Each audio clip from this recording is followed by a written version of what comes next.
অভ্যন্তরীণ গোপনীয় বিষয় প্রকাশ করে রাষ্ট্রপতি শপথ ভঙ্গ করেছেন জামায়াত। শুল্ক ইস্যুতে যুক্তরাষ্ট্রের সঙ্গে চুক্তি দেখে পরবর্তী করণীয় নির্ধারণ বাণিজ্যমন্ত্রী। নতুন আইজিপিকে র্যাঙ্ক ব্যাজ পরিয়ে দিলেন প্রধানমন্ত্রী। নির্বাচনে ঐতিহাসিক বিজয়ে তারেক রহমানকে আমেরিকা বাংলাদেশ জোটের অভিনন্দন। পিলখানা ট্র্যাজেডির অনেক দিক আজও জাতির সামনে অস্পষ্ট মামুনুল হক। সম্প্রতি একটি জাতীয় দৈনিকে প্রকাশিত সাক্ষাৎকারে রাষ্ট্রের গুরুত্বপূর্ণ ও স্পর্শকাতর বিষয় প্রকাশ্যে আনার ঘটনায় গভীর উদ্বেগ প্রকাশ করেছে বাংলাদেশ জামায়াতে ইসলামী। বুধবার এক বিবৃতিতে এ উদ্বেগের কথা জানান দলটির সেক্রেটারি জেনারেল ও সাবেক সংসদ সদস্য মিয়া গোলাম পরোয়ার।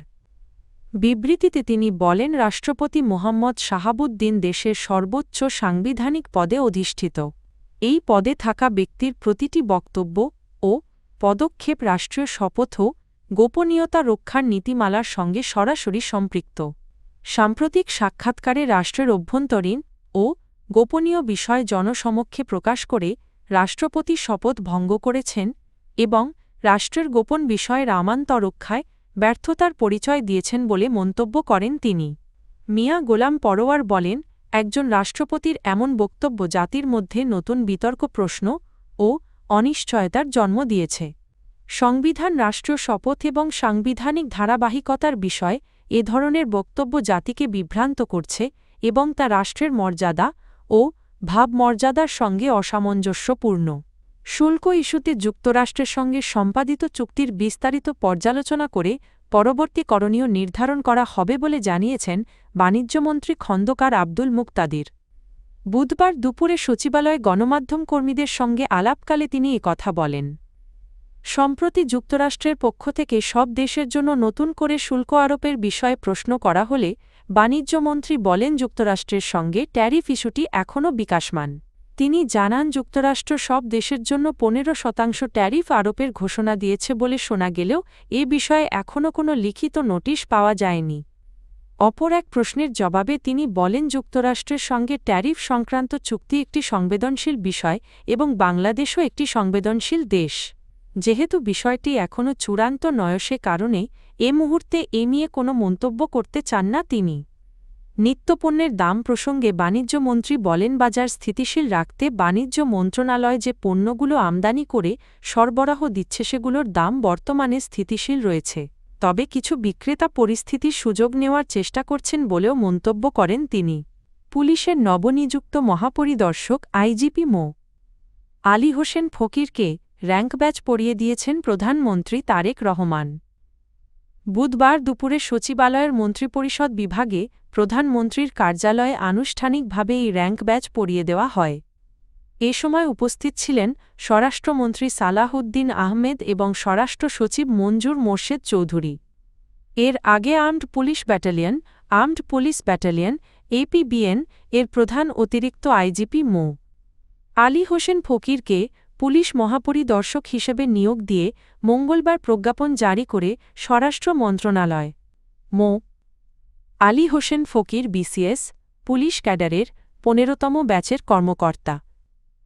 রাজনৈতিক প্রেক্ষাপটে আওয়ামী লীগ সরকারের সময়ে তিনি একবার চাকরিচ্যুত এবং পরবর্তীতে বাধ্যতামূলক অবসরে পাঠানো হন। 2024 সালের 5 আগস্ট শেখ হাসিনা সরকারের পতনের পর ড. মুহাম্মদ ইউনূসের নেতৃত্বে অন্তর্বর্তী সরকার গঠিত হলে আইনি প্রক্রিয়ায় তিনি SP পদমর্যাদায় চাকরিতে ফিরে আসেন। পরে তাকে সুপার নিউমারিতে DIG পদে পদোন্নতি দেওয়া হয়।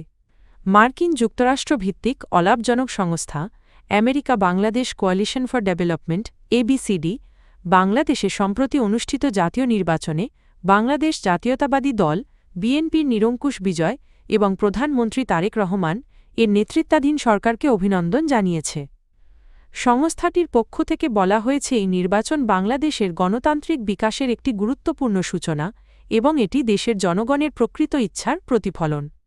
ABCD নির্বাচনে অংশগ্রহণকারী ভোটারদের সিদ্ধান্তের প্রতি সম্মান জানিয়ে নতুন সরকারের জন্য স্থিতিশীলতা, আইনের শাসন, অর্থনৈতিক সুযোগ সৃষ্টি এবং শক্তিশালী গণতান্ত্রিক প্রতিষ্ঠান গড়ে তোলার গুরুত্ব তুলে ধরেছে। ABCDর প্রেসিডেন্ট ডা. নাজরুল ইসলাম এবং নির্বাহী পরিচালক আক্তার হোসাইন এক যৌথ বিবৃতিতে জানান সংস্থাটি নতুন প্রশাসনের সঙ্গে গঠনমূলক সংলাপ চালিয়ে যেতে আগ্রহী। বিবৃতিতে আরও বলা হয়, ABCD ও বিশ্বজুড়ে থাকা প্রবাসী বাংলাদেশিরা গণতান্ত্রিক শাসন ব্যবস্থা শক্তিশালী করা, অর্থনৈতিক উন্নয়ন, শিক্ষা অবকাঠামো উন্নয়ন, জলবায়ু সহনশীলতা এবং মানুষে মানুষের সহযোগিতা বৃদ্ধিতে অবদান রাখতে প্রতিশ্রুতিবদ্ধ। বাংলাদেশ খেলাফত মজলিসের আমির মাওলানা মুহাম্মদ মামুনুল হক বলেছেন, ২০০৯ সালের ২৫শে ফেব্রুয়ারি রাজধানীর পিলখানায় সংঘটিত হত্যাকাণ্ড জাতির ইতিহাসে এক গভীর বেদনাদায়ক অধ্যায়। দীর্ঘ সময় পেরিয়ে গেলেও এই ট্র্যাজেডির অনেক দিক এখনও অস্পষ্ট রয়ে গেছে, যা জাতীয় চেতনায় স্থায়ী ক্ষত তৈরি করেছে। বুধবার জাতীয় শহীদ সেনা দিবস উপলক্ষে গণমাধ্যমে পাঠানো এক বিবৃতিতে এসব কথা বলেন তিনি। মাওলানা মামুনুল হক বলেন, দ্রুত সময়ের মধ্যে পিলখানা হত্যাকাণ্ডের পূর্ণাঙ্গ সত্য উন্মোচন করা জরুরি। তার মতে একটি নিরপেক্ষ, গ্রহণযোগ্য ও স্বচ্ছ প্রক্রিয়ার মাধ্যমে প্রকৃত সত্য উদ্ঘাটন করা রাষ্ট্রের নৈতিক দায়িত্ব। একই সঙ্গে প্রকৃত দোষীদের শনাক্ত করে আইনের আওতায় এনে দৃষ্টান্তমূলক শাস্তি নিশ্চিত করার দাবি জানান তিনি। বিবৃতিতে তিনি আরও বলেন, পিলখানা ট্র্যাজেডিকে কেন্দ্র করে কোনো ধরনের রাজনৈতিক ফায়দা লোটার চেষ্টা জাতি প্রত্যাশা করে না। শহীদ সেনা কর্মকর্তাদের রক্তকে ঘিরে বিভাজন নয়, বরং ন্যায়বিচারী হওয়া উচিত জাতির পথনির্দেশক।